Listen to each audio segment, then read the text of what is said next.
Come on, people. It's time to live it up. That's right. Live it up.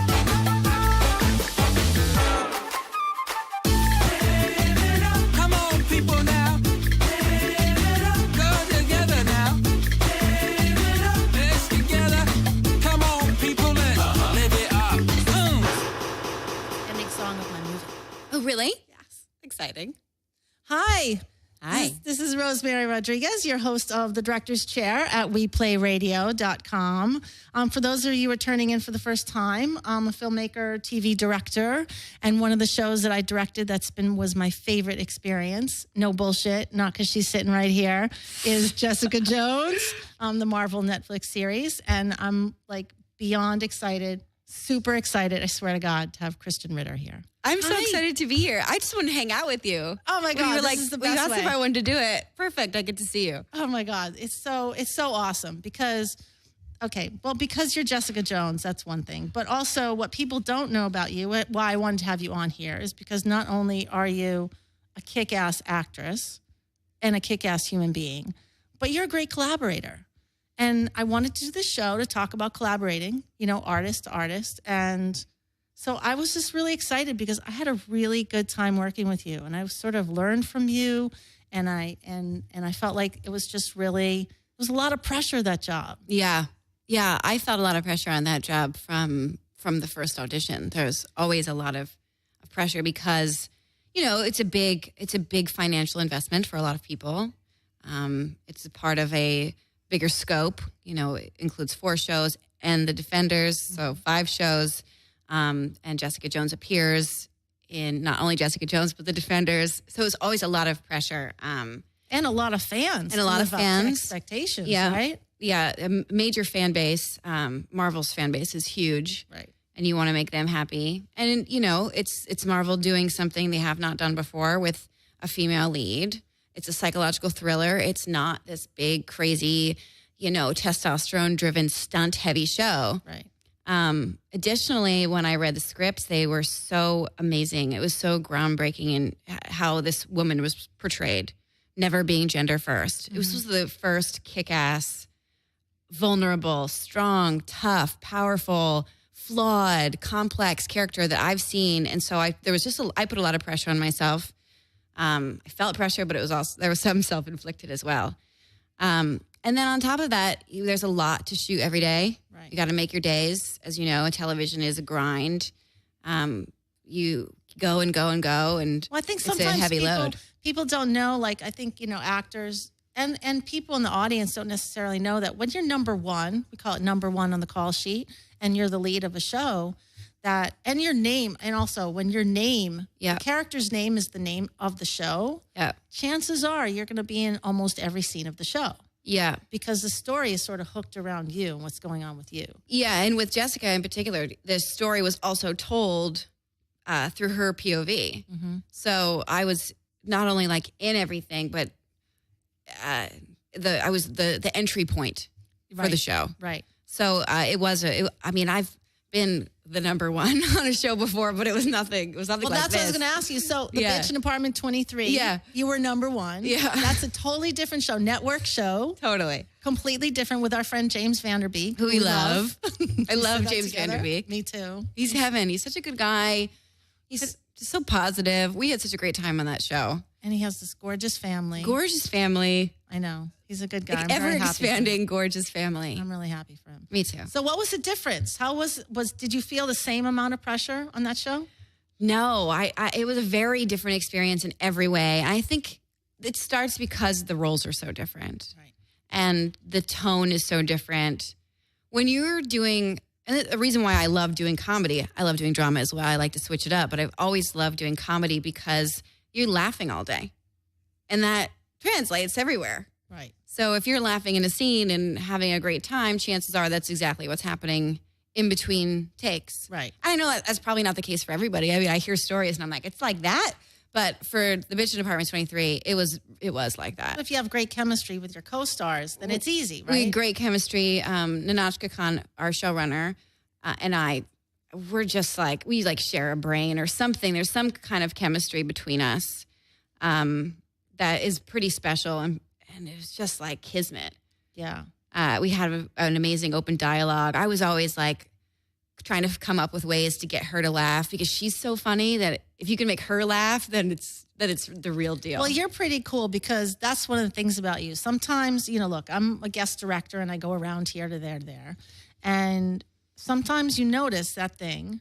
And I want to make this conversation about girls, but you can't help but notice sometimes people are more comfortable with guy directors than female directors. Some people, it's just a different vibe or something. And I felt like from the beginning, we had a great first AD, Betty Ann Fishman, who I think like sort of paved the way a little bit. Yeah. And also I had got in touch with James and said, hey, put in a good word for me. Like, let her know I'm cool. Well, I had already heard so many great things about you that we like from day one were, you know what I mean? I felt like I had like a champion. I mean, one of the challenges of my job is like, people don't really necessarily know, but I read all of Alias. Like, I read all the scripts. I watch whatever they'll allow me to watch. Yeah, you would come like having done so much research. I did a lot of research. And I do that everywhere I go, right? So people don't necessarily know that like when I show up for a job, even though that's not my home, it's my home for that moment. Like I am fully in that planet. I put my heart and my soul, like I'm there. So sometimes people don't know that because I'm just a stranger. I always feel like the directors in television is like the aunt who comes at Christmas and like you want her to bring good shit, but then you want to get the fuck out because like... And it's interesting how different personalities sort of handle that because some people come in and like, I'm the boss. No. Listen to me. And then other people come in and they're like unsure, like maybe deferential because it's not their home. And then some people come in like you and own it and they're positive and they're like, where do I start? How do I fit in? Let's make it fun. Yeah. But you helped that. Well, that's because that's also important to me. And that's how I like to work. I know. It was really good. It was so great. And I just find, more and more as I've gone through this process, how much I love actors. Like, I just do. And that's just grace. That's just like, I just love you guys. I love what you do. I can't believe of everyone on set, I can pretty much do anybody's job, not nearly as good as them. Mm-hmm. I can pretty much do their job. But your job, like, this is hard enough. Doing a podcast is awesome, but knowing that it's on YouTube is a little painful because, like, I'm just a behind the camera kind of person. But the way you guys put yourselves out there, but you know what, is astonishing. I gotta say, like, I am also a behind the camera kind of person. It's weird. Acting is one thing. I don't. This to me, doing something that's an interview or any kind of press or talk shows. Things like that are much more difficult. And it's different than acting and having a character and having like this machine set up and you don't feel like you have a lot of, I don't know why, but you don't feel like you have a lot of eyeballs on you when you're doing it. Right, but also you're not. I'm not me. I'm not playing Krysten Ritter. You're not like have done your homework and like saying your lines. Right. And like this is like loose and we don't know what we're going to say. And there's a certain vulnerability to it. Yeah. But I like that. I mean, that's fun. And for me, this is as close to being on set as I'm going to be without actually being on set. Right. To get to hang out with you for a little while. Right, totally. You know what I mean? Which is so fucking cool. So going back to like Jessica Jones. So how much did you play a part in like deciding what her like costume, what her outfit was going to be? Or how much do you feel you had an opportunity to create that character? All around. I'm really fortunate in the experience that I had a lot to say about how I was going to play her and what she was going to wear and look like and feel. I had early conversations with Melissa and with SJ, who was our pilot director, as you know, about like SJ had like already like all of this like mood board set up and she had really like done a lot to establish the look. She did a great job. She really did a great job. She's like you, like she is a great leader, works really well with actors and knows the technical stuff, like the full package. Yep. And so she had a lot of mood boards and the vision and the visuals all already established and she knew what she wanted. So when it came to like choosing the outfit, for me, it was about a certain feel and a physicality. And I'm not really like Jessica. So I needed that armor. I needed that thing that made me feel like her, like a badass, like someone that's very powerful. Someone wants to hide from the world, but yet will stand up for herself. And it took a lot of way, fittings. though.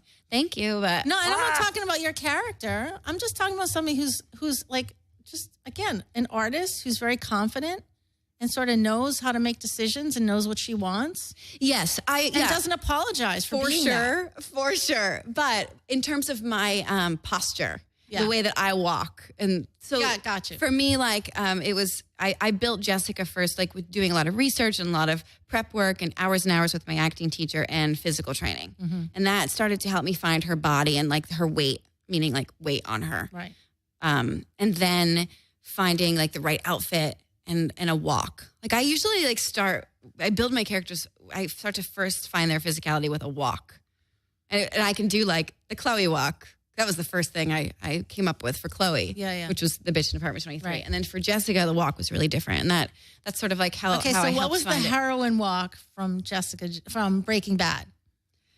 What was that walk like? That was like sort of, she was sludging a little bit through life. You know, she's such a sarcastic, you know. I loved her. Yeah, I loved her too. That was an amazing opportunity for me to get to be on that show because it's the best. Great show. I mean, you're only as good as your scene partners, and with Aaron Paul and Bryan Cranston, you have the best on television. Amazing. And now, obviously, David Tennant, and I've got some good ones. I'm lucky. Of course. What is your do you feel like there's a collaboration or an example of a collaboration that you feel like you can go back, because you have done so many movies. Like I was looking at your IMDb. I mean, you have done how many movies? A ton. I've been around a while. I would say the best collaborations I've had would be Ninotchka Khan from Don't Trust the Bee, Jessica Goldberg. I worked with to do this tiny movie called Refuge. The movie was made for like $100,000. I'm really proud of it. I think if there was maybe like $5 extra to be had, we could have made the movie even better. Right. And you don't even have to tell me names, just like an example of like what it was like why it was so good. Why it was so great is I got the script originally, and I work on everything with my acting teacher, who is my biggest collaborator. Oh, that's awesome. Her and I go through everything. But then Jessica and I would sit with the script every day. I'd go to her house, we'd sit at her table for hours. And go through it and read the scenes and make sure, like, okay, this line maybe doesn't quite fit in my mouth, because the movie was originally a play, and so it felt playish. Right. And so we were working really closely on that before we even went to shoot the movie, which was awesome. When you have that with your director, and you just it's such a specific relationship that when it hits, it can be like one of the most special. Well, I think when it hits, then you're able to, like, something else happens. Yeah. It's almost like another entity. Something else happens. Yeah. That's bigger than both of you. Yeah. If that makes sense. I know that makes sense. Totally. I felt that way on Jessica Jones with SJ in the beginning, because I relied on her so heavily, because I was so nervous. There was so much pressure. And then I just kind of like, we were just in it together. And that's how she works too. You know, I have a lot of scenes where I'm by myself. Right. On Don't Trust the Bee, like, I was really in it with my scene partners. Right. I was with the same people all the time. Right. With Jessica Jones, I was alone a lot. Right. Or maybe like Rachel Taylor didn't work for a week and I was just like by myself. And so I really sort of hung on to SJ and connected with her and was like, okay, I guess that's my constant on set. Right. And then she left, and then you got to like, and then adjust to the next guy and the next guy. And then luckily someone like you comes along, and it's like it's jarring at first, because you're like, oh my gosh, I'm dealing with a whole different personality. I still need that thing. So it's about just getting in there and communicating with someone, and hopefully there's good chemistry and there's an open dialogue. Right. It's always hard. I mean, I always find it hard. Sometimes, television is so difficult for people, or, Netflix streaming, whatever. They don't understand, like, that a lot of times we're doing things and then we don't know what's coming ahead. Right. Sometimes the writers don't even know yet what's coming ahead, or things evolve and change, because, again, this is creative. Right. It's storytelling, but it's not locked in stone. Right. And so that's always a challenge for me. Is that a challenge for you? How do you deal with that? Well, I think with Jessica Jones, because I was in it so much, I didn't have time to get frustrated by that. Got it. And I Jessica is so informed by her past. That was enough. As long as I understood that and I knew how to respond to everything coming from that place, then I could handle anything. I think it's when you're unsure when you don't do your backstory work, that's when you're not grounded. So that's why that's one of the things I wanted to ask you too. When you go into a role, do you often find, or more often than not, that you have to create your own backstory or not? Even Jessica Jones apart, because she has such great backstory. Yeah, I mean, if for a film, for sure, you know, you can. Sometimes it's hard for TV. Maybe you find out an episode later you were an alcoholic, and you're like, "What? I wasn't in there." But you have to trust that your face to the audience. I've had to be the character. I've had to be the deliverer of that news. And you're like, actors. what? And then I watch their whole head like spin, and I'm just like, oh God, they didn't know that already. Oh no. You know, with Breaking Bad, I didn't know what was going to happen. No, you didn't know, right? I knew I was doing just a handful of episodes. I think I thought I was doing even less than I did, so it ended up being a cool run. But I don't think I knew that I was a former junkie. So, Right. maybe I did. I feel like I didn't. Really? Because the That's so scene that I interesting. auditioned with was my first appearance in the show. It was just, you know, Aaron Paul's character Jesse comes to rent my apartment, Right. and that's it. Right. That's all I read. Right. Oh, that's funny. Yeah. That's just the beginning. That's just the beginning. And the director at the time, like, sat me down and was like, okay, so this is what's going to come. So you have to be really cool. And I remember Aaron and I had really lovely chemistry. So when we're doing the scene, I think we're both like lighting up a little too much. Yeah. Or we're like giggling or something because we're like we're enjoying each other so much. And they really like made a point to like bring that down. Right. And bury that, which is probably why our chemistry came across so well, because it was all it was all under the all surface. shoved down deep. Which is cool. Which makes it more real. That's the best thing. Like when stuff is there but shoved down deep, It's the you best. see it. I know. Because that's what we do. Yeah. Look, I just told you, like before we came on, I just told you about my sister. Yeah. And like she just ended up in ICU. And like the whole family's there. And we're all standing around. And our sister is dying. And that's what the doctors are telling us. And yet none of us are talking about that. None of us are crying. None of us are wearing that. It becomes about this other weird dialogue and other things happening. Mm-hmm. But underneath, we're all freaking out. Right. And that's what you're talking about. That makes Right. it more real. That's real. That's how people are. That's how we are. And that's, I think, the difference, you know, when you see like a great performance, it's somebody who's like, knows that, isn't pushing, isn't like, you know, hamming it up. Right. Right. It's so Yeah. interesting. So working with your acting, you have an acting coach that you've worked with for a long time. A really long time. Her name So is what's Marjorie. cool about that? Okay, you can put in a plug for her. Her name 'cause is that's Marjorie kick-ass. Ballantyne. She's amazing. But I've been working with her since 2005. That's awesome.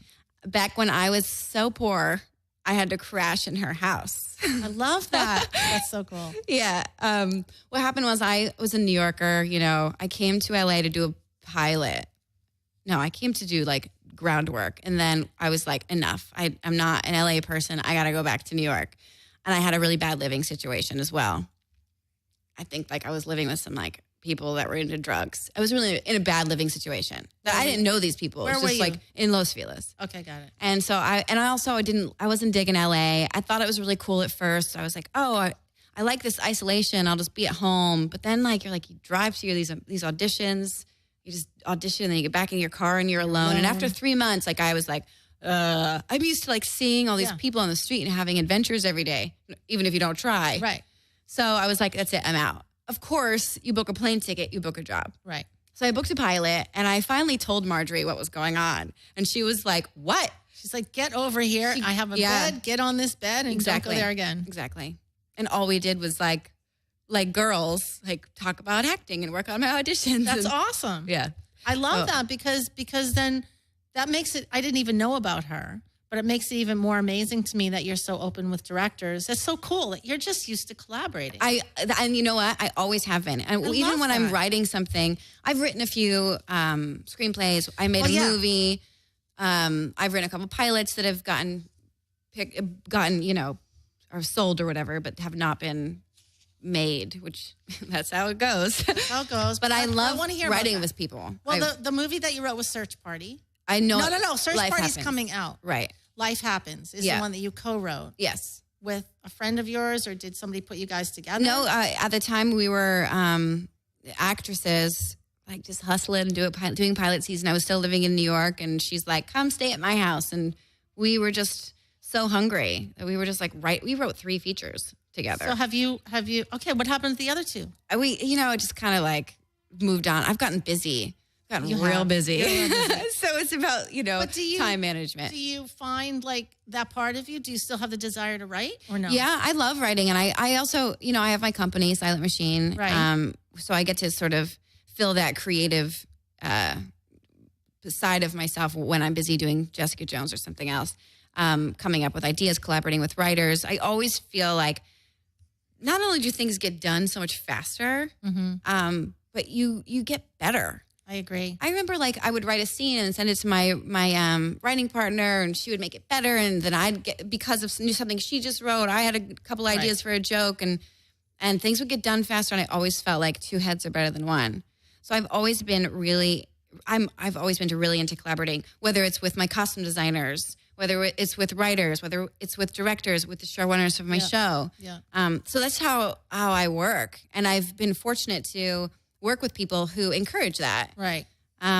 What's an example of like something, again, you don't have to name names, but like something where it just didn't work? And why? Like, why made it? Like, is there a job that you're ever just like, I can't wait for this fucking job to be over? And again, you don't have to say which one, but like a movie, a TV, anything. Yeah, I definitely, episode. I have felt for sure. I have felt like there, sometimes in life, there are people that you just don't really get along with. Yeah. And then there are some people that instant love fest. And that's all there is to it. Right. And so when that happens and you're stuck, it's a bummer. So how do you do your best work under those circumstances? I kind of just like put my head down and kind of keep going and just like kind of compartmentalize. Okay. I just focus on what I have to do. I try not to get sucked into it. Got it. It's easier in TV because it's temporary. Yeah. In a movie, has that happened in a movie? You're just like, okay, or there's a co-star. You're just like, I've just got to get through this movie. Yeah, or Yes. or a play. Anything. Got Could it. be anything. Because that's I'm what sensitive. I think when I was younger, if I didn't get along with somebody or the collaboration wasn't there, I would get upset and like want to fix it. Like, what can we do? Like, and now it's like, well, it's the same. You are in charge of your own experience. Right. So you can always make the best of things. Right. So I guess now I'm older and I'm more experienced. That's what I try to do. I think sometimes you're right. I think that sometimes having a level of confidence Yeah. and experience gives you a certain openness to just like let people be. Yeah. And you can still focus on yourself. Yeah. And do the best you can. And confidence only comes from time and being prepared. I think so. I think being prepared is Being a big prepared one. is it. I feel the most confident and the most free when I have done all of my work. Me too, because then I can show up and like let it all go. And be totally free. And Yeah, like I don't free need to to be any of improvise. it. Yeah, exactly. But I know, isn't that funny? If I'm not prepared, I won't be able to sleep. Like I can't procrastinate. Right. Even as a little kid, I couldn't go outside and play until my homework was done. That's probably a big part of the reason why you're successful. Besides being beautiful and super talented, that discipline. It is 100% because there are quote unquote beautiful, talented people everywhere. Right. People more talented than I am. People more beautiful than I am. But I work really hard. Right. And I think that definitely gives you a bit of an edge. That's good. I feel that way too. I feel like I work all the time. So sometimes I work so much. So much that it's too much. That is too much. And I'm finally like figuring that out. I'm But, trying to let go. Yeah. Yeah, the world doesn't stop if you like say no to something. I guess that's the truth, which I'm I just know. figuring it out. Well, I think It's about balance. it's also when you have so many projects going on at a time. Like I find myself with a lot of things, and then like for my creative like life, to keep myself like fulfilled, like I have to go. You like to have a lot of movies. different things. Okay, got it. And so the movie becomes like my baby. And the first movie was very difficult because everything was like so big. And I took it to heart. Like I was so sensitive. And now I'm just too busy to like only be focused on that. Mm-hmm. So I kind of feel like it's forced me to step back and let go in a way where, okay, the universe is going to take care of it. Yeah. It's going to happen. It's on its own time. Yeah. I can just focus. And that's the gift of directing television is like when I'm on that planet, Jessica Jones, whatever, I'm on that planet 1,000%. Nothing else even So it's exists. amazing to be able to have like that much variety. It's awesome. It is awesome. It's my favorite thing. That's why I started my company. It's why I like to do this. I like to do this. And And even when I was doing Don't Trust the Bee, I was producing a pilot at MTV. Like, I always like to have my hands in a little bit of everything. I know, that's good. And also, I think that helps. Anyway, I think that helps me to let go of the results of what's going to happen with them. Right. Do you know what I mean? Because you put your heart in everything, but then you can keep your heart in it, but not feel like, I don't know what I'm trying to say. You know what I'm trying to say. Just sort of to feel free to play and not bear down so heavy. Right. On like, this is it. This has to be like, and it ends up being great. It ends up being great. Because you're more relaxed in it. Yeah. Does that make sense? Does that happen to you? Yeah, you know, Tim on Jessica Jones had said to me like halfway through, because I was like, this has to be great. Like, I have to be great. We can't like shoot it anymore today because I have to learn these 4 pages tomorrow. That's a big scene. He's like, Krysten, you got this. Like, you'll be fine. And I'm like, no. Like, what are you talking about? I have to do this. I have to do this. I have to do this. And then it ends up being fine. I know. It ends up being fine. Because you do know it. You do know it. And I loved him. And you got to and the magic does kick in. It does kick in. I know. It's just sometimes, I don't know what it is about, like, maybe just being a human being and an artist on top of it. It's just this idea of, like, doubting sometimes. And sometimes I'm like, I don't want to have to use that. I don't want that to fuel me. I don't want the doubt of, like, it's going to work this time. Is it going to be there this time? I have so much proof that it's there. And yet sometimes I go into things and I can't sleep well at night, or I just have this anxiety, like, what if this time it doesn't work?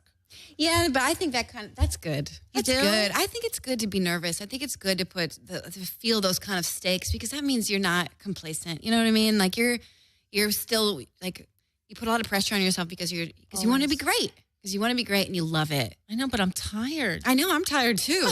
I'm so tired. I'm so tired. Sometimes I'm just like, can I just get a good night's sleep, please? I know. Right now I'm like, well, tomorrow I have to set my alarm.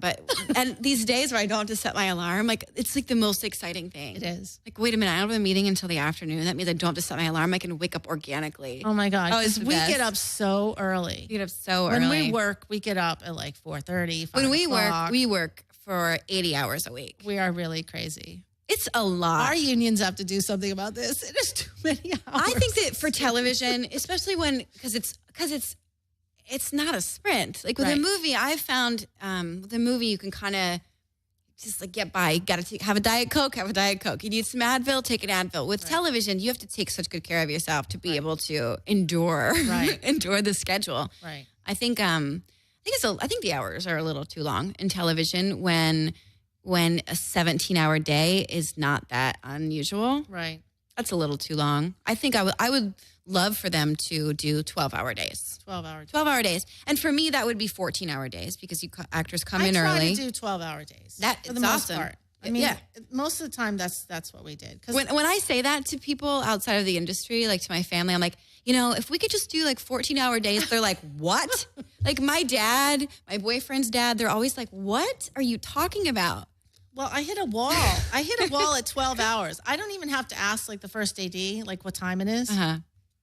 I just know I'm at 12 and it's time. Yeah. It's time to wrap it up. It's like, it's all going to be good. And I stay on that clock, like, all day long. How much time? Where are we at?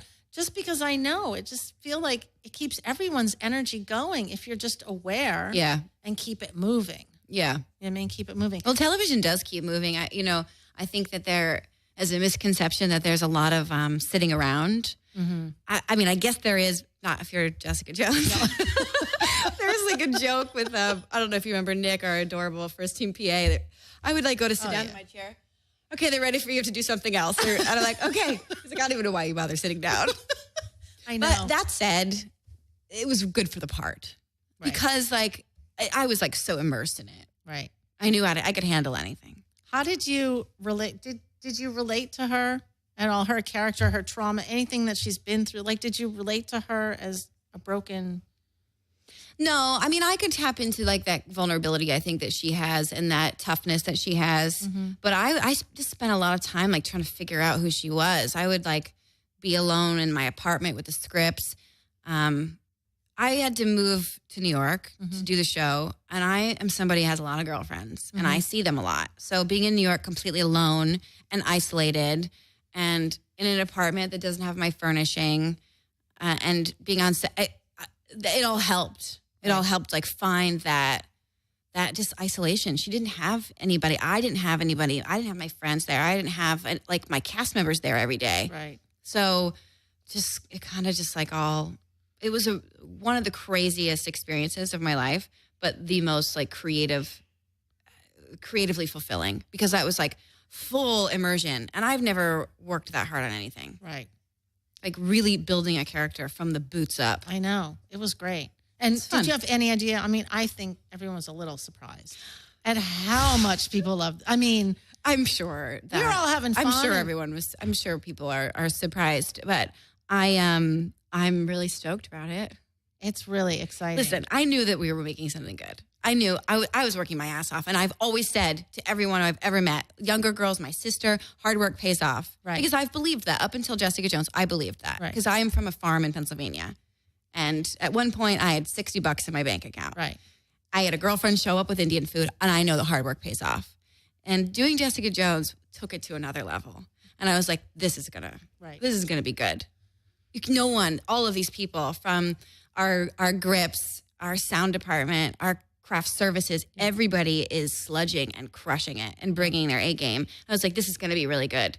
And when I saw the final product, I cried. I saw it with Jeff Loeb at his office, and I'm pretty sure that he didn't know what was happening. So I had my publicist with me, and it ended, and I was just, like, stuck. I was like, oh my God.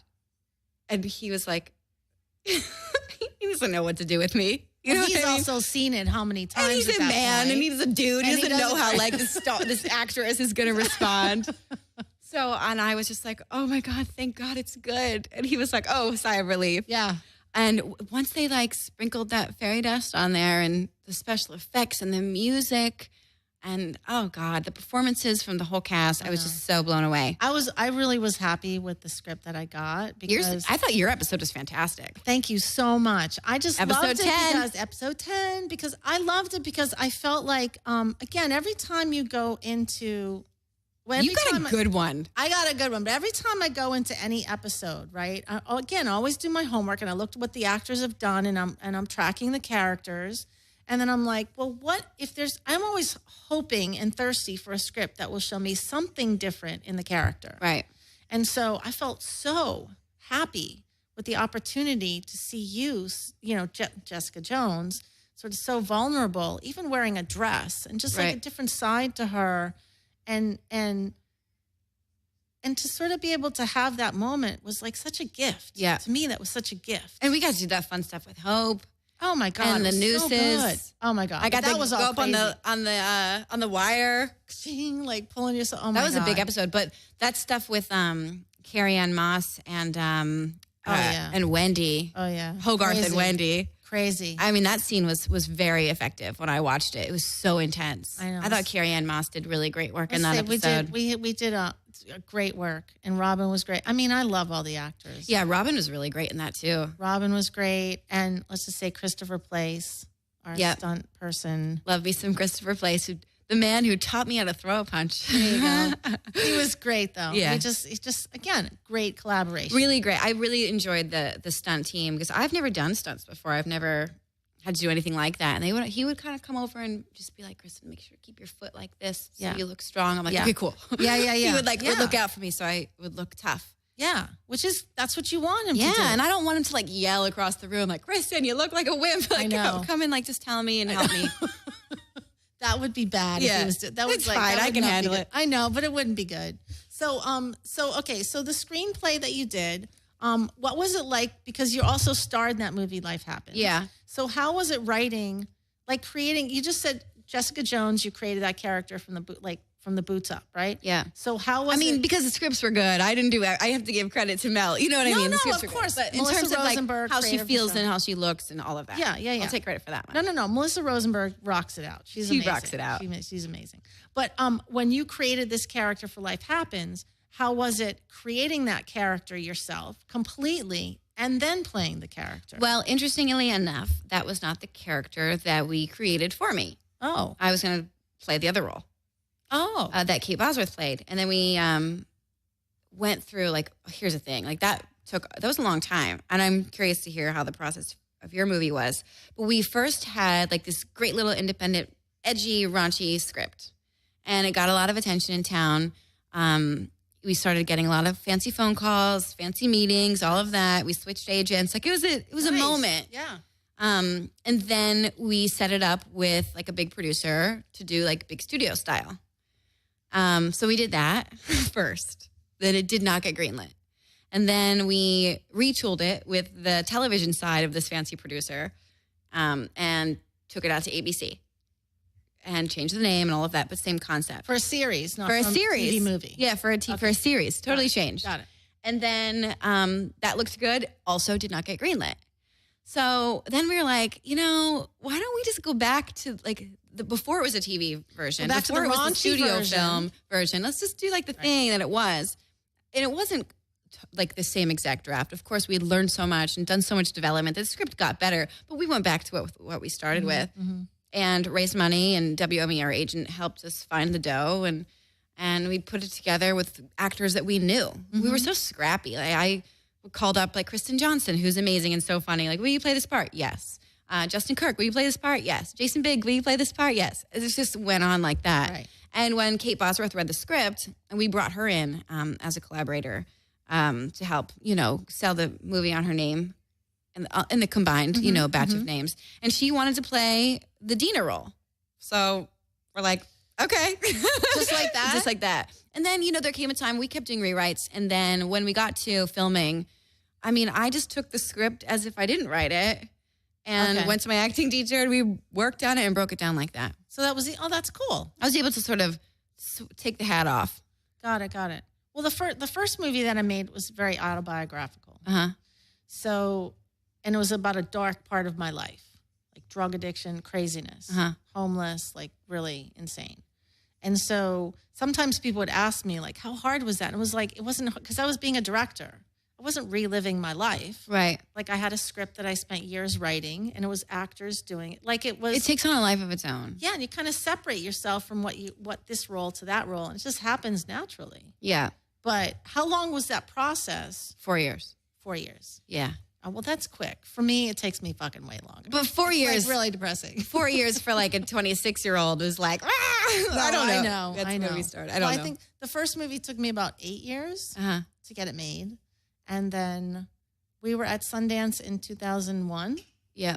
And then I've been in festivals with this movie now for the past year, and it's still winding up its festival route. So, and I shot it about 2 years ago. So, yeah, that's like a lot of years. Yeah, it definitely like is a chunk of time that you spend with the movie. It took me like 12 years to get it made. Yeah. Which is why then I got super into television. After Don't Trust the Bee, I was like, when I was doing Life Happens, I was like, I just want to do cool indies like this. And then I had such a great experience with Don't Trust the Bee. Like the pace, like you do a pilot and then it's going to get on the air. Hopefully, usually it doesn't. Yeah. And then it's just like a schedule. It's definitely more about instant gratification. It is. And for me as a director too, I'm sure as an actor, it's like I get on set. At least I have time on set with actors doing what I love, and with cameras, and like I get to play. Yeah. And God, I've got to get it down to 4 years though. That's my new goal. Totally. 4 years. 4 years. And maybe less. And maybe less. That's true. Why not think big, right? I'm like, oh my God. But going back to like your preparation and stuff and how disciplined you are, is there anything that you do like when you're prepared just on a daily basis that helps you get through the day? Or does all the shit that you do really come in between jobs? For like a specific role? Yeah, or just for a role, or just in life, just to keep yourself centered. Or what do you do? Like what how does your routine vary when you're working versus when you're not working? Yeah. So, and there's different kinds of working. Obviously, if I'm on set, if I'm on a movie, that's it. Right. And I'll try to like balance what I can with like my production stuff and answer emails that I can and think about it on weekends and do like a weekly call or something. But when you're doing something like Jessica Jones, like maybe you can't even do that. I know. Because it's so hardcore. I can't either, by the way. Yeah, I mean, and that was hard for me to accept at first because I've always been able to like handle everything, and then all of a sudden I can't. I'm like, why is it me? Right. Oh, and it's okay. I just have to and if you're okay with it, then that's one less thing to worry about. Well, that's what I'm saying before. That's what I was saying. Like, it's almost like forces you to let go. Yeah. In a good way. Yeah. And I've actually read interviews with some actresses that I love who, I think it was Elizabeth Banks. I hate to paraphrase her and butcher it, but she said something like when she's acting, then it's like 12 hours a day where nobody can reach her. Which is good. It's like vacation. Right. And it's like being in school. Like you're like, oh, I'm in school now. I always think it's like being like in front of the slot machine or the casino or something. Like nothing exists except that. Totally. I love a slot machine. I just went to Vegas recently because I usually win at slot machines. And How'd you do? It wasn't Vegas. Where did we go? We went to Joshua Tree, and on the way back, we stopped at Morongo Casino. Shit. I know that place. It was dark. Nasty. Go ahead. It was dark. And I lost like $60 in 10 minutes on like penny slots. Just one more time. Like, I gotta go. We just did that too in New Mexico. It's and so then we fun. went through the airport. We connected in Las Vegas. So you know all the slot Right. machines are Las Vegas. That's Because probably there's why I like just said that urban analogy. myth that, the person in the airport, they lost it all in Vegas, then went to the airport and won $4 million. And so that urban myth, I know. Well, I was wondering you- how many people actually missed the plane. Oh, God, it's pretty sad. But we actually won. Oh, good. won. But I anyway. always win. But I just equated, I think because my dad was a bookie. Oh, and really? So like going to the track is the same thing. So Oh, I yeah, we always- talked about this because remember I would get lottery tickets for the crew. You told me. Yeah, Yeah. scratch tickets. Yeah. So I always equate, for me, it's like when you're planted somewhere and nothing else matters. Basically, it's like what I really get to let go of is all my bullshit. Yeah. All my fear, my anxiety, my stress. Oh yeah, just So go just be there. like whoever. Yeah, I always think that I love being on set. I love it more than anything. I feel like I feel very alive. Me too. I'm kind of joking around. Like I have a really good time. I know. Me too. It's the best. I know. Being on it's set is the best. It is. But then there's different parts of working because then like you have to promote things, I know. which is like a whole other muscle. Right. And then now like I'm reading a lot of scripts and taking a lot of meetings, which is a totally different muscle. Do you enjoy that part? I don't enjoy that part so much. I think, I have right now because, well, the show is kind of doing well. So it's not a terrible time to go take you're getting meetings. good shit now, right? Yeah, Your yeah. shit is like gone up a notch, right? Yeah. So you're getting the scripts that are actually good. Yeah. Well, you should be. The bar is high. I Okay, will say right. that after Jessica Jones. Right. But yeah. And so how do you go about then making the next decision to what you want to do next? I mean, we know Jessica Jones is going to come back for season 2. Yeah. But And do I'm you- going to also do The Defenders. But do you feel the pressure of, I want to make this, like, in our careers, we're both successful in our careers. So people don't necessarily understand that you're just happy doing what you're doing. But like, I want more. Yeah. I always want more because more means more creative opportunities Right. and to like have more opportunities to tell stories from our heart. Right. Right.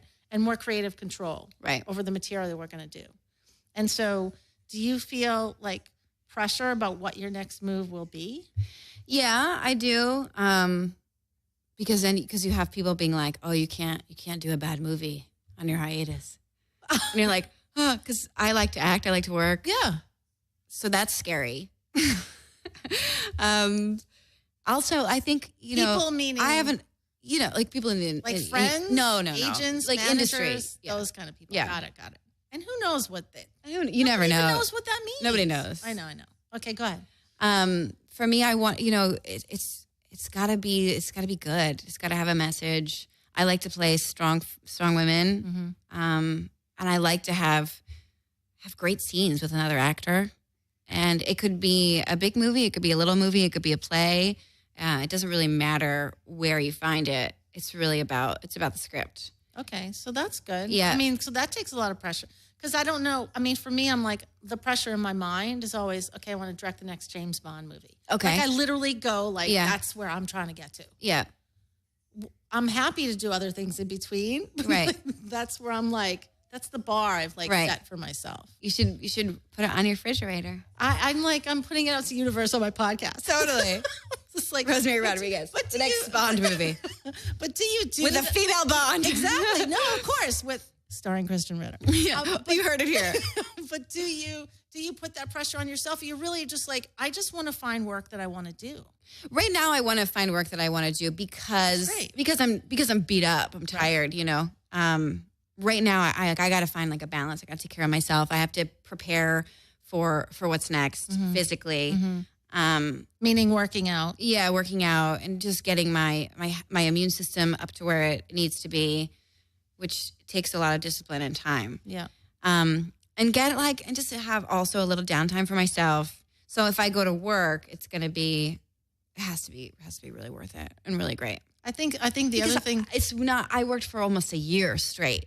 You know what I mean? Like No, I that's get a it. long time without a break. I know, it's a long time. So it's good to like take the break when you can. Right. Again, because other people might say, "Oh, well, a year, big deal." It's a year of like 17-hour days, 16-hour days. Oh nonstop. yeah. I mean, of course, anybody so would much say work. like, "Oh, you worked for a year," but it's so much work. It's between 60 and 80 hours a week, and you have no friends and you have no life, and Look what's going to happen when you're in season 7 of Jessica Jones. yeah, I'll be I'll be half broken. Oh my God. But I think the important thing for me is I put a lot out. I have to put stuff back in. Right. Because I don't think you could be a great artist if you don't have anything to say, if your experiences are only on set or they're only at like talk shows and events. Right. I want to I've been reading books. I need to read books, which You're I a don't big do. book reader. And I didn't read a single book when I was shooting. Right. So this is like me getting some time back. And what else do you do besides read books? Well, right now, I'm going to Pilates and to yoga. Nice. Which is awesome. Nice. And when I say now, I mean like for the past 2 weeks. Yeah, no, but that's okay. Yeah. And just having like a little bit of a staycation. And I've So what do you been really do for loving fun? it. Like, what's really fun? I really like knitting. You do? Yep, I like knitting. I mean, honestly, like a perfect day for me right now would be like sleeping in, reading my book when I wake up, because I like to read first thing while I'm still like cozy in my jammies. Nice. And then go to like a great Pilates class or something, or a yoga class with my girlfriends, and then go to the spa, like the Korean spa in LA. Do you ever go to those? No, in New York, I go on 96th Street to this Chinese place. It's probably a similar Same thing. thing, but they're very, very inexpensive. Yeah. And you go and you soak and you sweat, and it's not expensive at all. It's not even like that luxurious. You just like, it's just really about taking time for yourself. Well, that's awesome. I mean, the final thing that I wanted to talk about, because I know, our jobs make us go on the road. And you talked about being in New York. Yeah. I'm a New Yorker. I'm a New York director, but I'm, feel that my home is in LA. And I travel. I could be in Pittsburgh. Last year I was in Pittsburgh for a couple months. This summer I'll be in Atlanta. Like, you're all over the place. Yeah. And something I think that makes it difficult is the fact that we're away from our loved ones. Right. Like, so much. Yeah. And sometimes, that might affect the collaboration of other people, because I just like to feel that my person, like my husband, is like there and like my cheerleader at the end of the day. And he's great, even if it's just on the phone. Yeah. Like, it helps me to like get rid of all the shit and then go in like starting fresh the next day. Yeah, you need support. You have to have support. Our jobs are crazy in that way. Getting a job means leaving home. Right. 99% of the time. I mean, really, what shoots in Los Angeles? I know. I saw a movie they sent me a couple days ago, and I hadn't even read it yet, and saw that it shoots in LA, and I was like, I'll take the meeting. That's an exaggeration. No, but I feel that way. But it never really happens. So taking a job means leaving home and living in hotels and getting out of a routine. And I find like now as I get older, I really like having a routine. So that's definitely an adjustment. But having either your significant other, for me, it's my dog. Mikey, I'm just going to show him off. There he is. Mikey. Hi, Mike. Mikey's so cute. Hi, Mikey. And I take him, as you know. I Mikey take was him sick everywhere. during our episode, remember? He got sick twice in New York. He was like, where did you take me, lady? We went to the moon. We got a spaceship and we went to the moon, and now I'm in a puffy coat. And I had to put these little like balloons on his feet because we went outside and I didn't know this. Right. And the salt that they put on the sidewalks, I take Mikey out and all of a sudden he starts screaming like I've never heard anything. And I pick him up and I try to wipe it off. I take him upstairs to wipe off his feet. It was like burning. The his salt paws? was burning his little paws. So then I had to put these balloons on his paws. He was like miserable. And then He's like, get me on that spaceship again. yeah, let's please." go back on the spaceship. And then there was an accident when I was working. Somebody opened a door and his little paw was under there So he had like a little cut on his paw. Oh my God. And of course, I was working when it happened. I'm like, I'm sorry, what happened? Oh my God. Yeah. But he's all good now. But he was good. He got better. He got better in our. He's home in LA and he's actually gained a few lbs. That's good. Yeah. I'm like, I picked him up. I'm like, what happened to you? Yeah. Oh my God. All right. Well, we have just a few minutes left.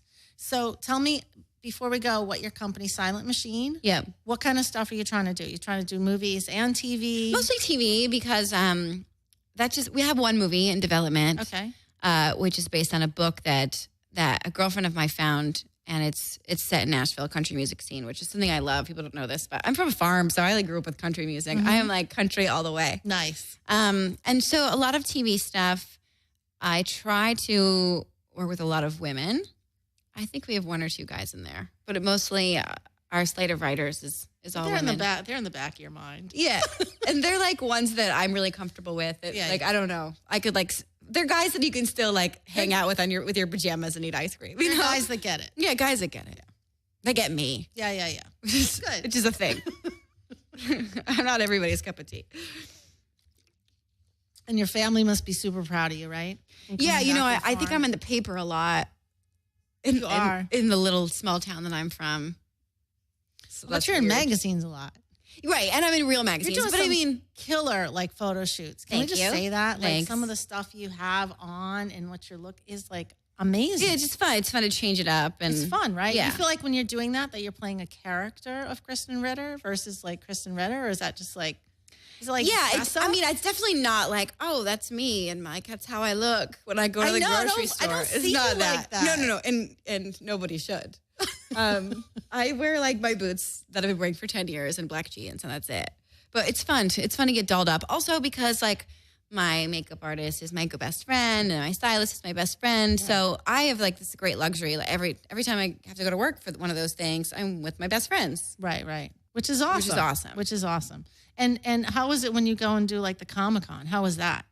Comic-Cons are so new to me. Obviously, I've never done anything in this genre before, but it's so rad. I mean, it blows my mind how getting that fan reaction face to face, like how affected people are by Jessica Jones. Right. And the message and how she doesn't let trauma define her. Like that's really resonated with a lot of people, women especially. Yeah. And so I've really appreciated having that interaction. I've only been to a couple of them. Right.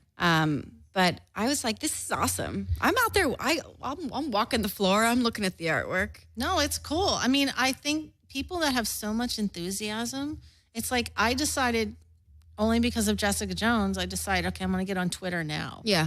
And really? So You're new to opened an Twitter? account, totally new. Yeah. And just did it basically and planned it because I'm like, okay, start streaming. Have you on felt Thursday. a difference since Jessica Jones came out in terms of meetings and opportunities or conversations? I'm not sure, actually. I mean, I just got an episode of The Walking Dead. Oh, well, and I don't know that's if that great. influenced or not. But basically, I came from an actor, Jeffrey Dean Morgan, on The Good Wife, who's like playing this badass character on Walking Dead, like next season. He just came on this season, the end of the season. And like he put in a good word for me with the, producer there. But I'm sure it must help. Yeah. I don't really know concrete ways. But what I do like about the Twitter thing is like, there's things I don't like about it. But what I did like about it, like I planned it so that I knew it started streaming Thursday. Okay, episode 10 will be sometime Saturday and Sunday. Yeah. So I'm going to hit it hard over the weekend and get on. And what I didn't know was that I was going to connect with people who actually notice shots. Yep. They notice things. Like they're That's really the thing. When you in it. the people do, they notice everything, and sometimes I love people are that. finding things that I didn't even realize at the Isn't time. that It is cool? amazing. It's amazing. It's also because we work so hard with so many people and everyone's always on to the next, whether it's the next episode. Sometimes they forget to just say, hey, good job or thanks or whatever. I don't hear feedback. Right. And so, I'm like, wow, this woman in like Ohio or whoever is like noticing that shot or that performance. I totally agree. Or they get that there's a director involved in it at all.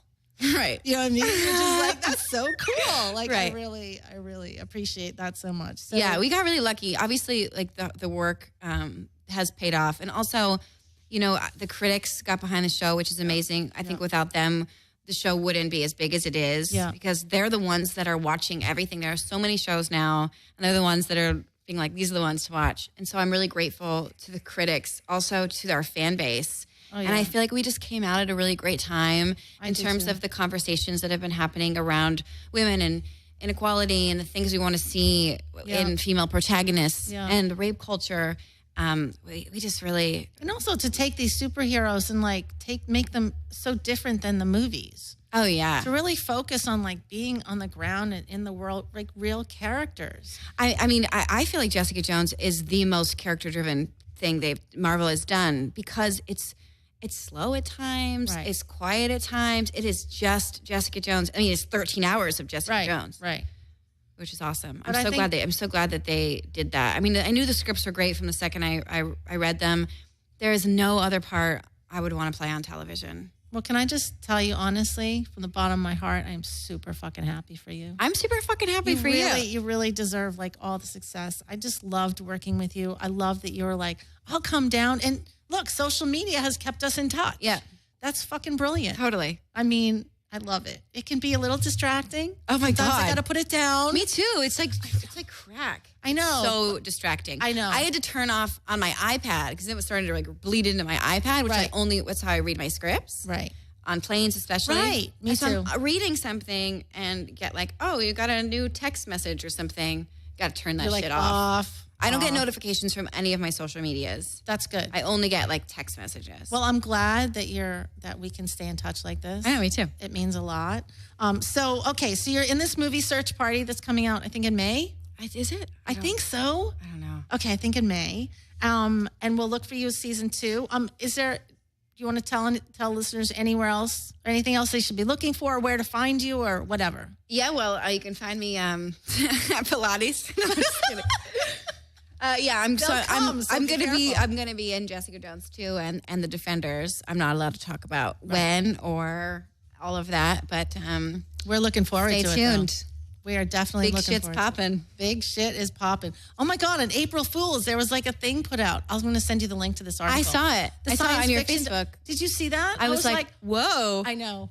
Isn't that cool? I was like, how many superhero shows are there going to be now? There's like 30. That would be 30. I don't know, but I'm the only director mentioned in there. So you are. You're helming all of them. That's because of Jessica Jones. Totally. See, that's what happens. I have like new fans. Anyway, it's all good. So you are going to be helming She-Hulk. With something else? No, that's it. Well, I was going to say, and with you and James Bond. Oh, yeah. And with me is James Bond. Jane Bond. Come on. Oh, my God. Happening. The Lost Wife. Happening.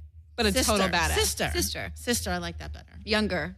Okay. Younger sister. So it makes sense. Good. Well, thank you. Thank you for coming on. And all you guys, thank you for listening. You can find me at Rosemary Directs on Twitter and Instagram. Krysten, what's your thing there? Okay, so I'm just at Krysten Ritter on Twitter, and I have the unfortunate handle of the real Krysten Ritter on Instagram. And let me just tell you why. Because at one point, Instagram changed their policies, and they were going to like own everything. So my publicist was like, oh, it's so annoying. My publicist, you know what I mean. That's okay. Was like, you should get off Instagram. So I did.